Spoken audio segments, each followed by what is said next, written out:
পায়ের নিচে নেই কোনো রাস্তা, নেই শক্ত মাটি কিংবা নিরাপদ কোনো সেতু।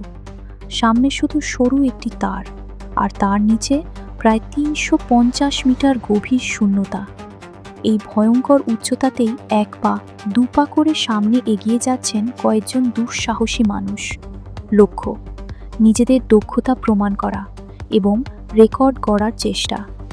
রাশিয়ার রাজধানী মস্কোতে আয়োজন করা হয় এই ব্যতিক্রমী হাইওয়্যার ওয়াকিং প্রতিযোগিতা। মস্কোর আন্তর্জাতিক ব্যবসা কেন্দ্রের দুটি আকাশচুম্বী ভবনের মাঝখানে টানানো হয় প্রায় ২৪৫ মিটার দীর্ঘ একটি সরু তার। এক পাশে ছিল ওকো টাওয়ার, অন্য পাশে নেভা টাওয়ার।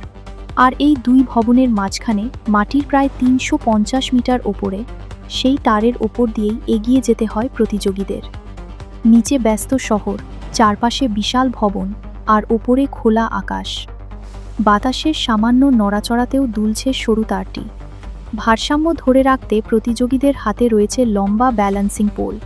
সেটি কখনো ডানে কখনো বাঁয়ে দুলছে, কিন্তু তাদের চোখ স্থির সামনে। কারণ এই উচ্চতায় সামান্য অসতর্কতাও তৈরি করতে পারে মারাত্মক পরিস্থিতি। তবে শরীরের নিরাপত্তা ব্যবস্থা থাকলেও এত দীর্ঘ পথ সরু তারের ওপর দিয়ে হাঁটা মোটেও সহজ নয়।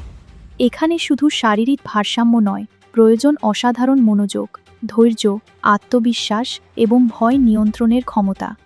প্রতিটি পদক্ষেপে তাদের লড়াই করতে হচ্ছে উচ্চতার ভয় এবং নিজের শরীরের ভারসাম্যের সঙ্গে। এক পা, তারপর আরেক পা, এভাবেই আকাশের শত শত মিটার ওপরে এগিয়ে চলেছেন তারা। এটি শুধু একটি দুঃসাহসিক প্রতিযোগিতা নয়, মানুষের সাহস, ধৈর্য এবং মানসিক শক্তিরও এক কঠিন পরীক্ষা। এমন অবাক করা ও রোমাঞ্চকর দৃশ্য দেখতে সঙ্গে থাকুন ওয়াও ফ্যাক্টস বাংলা।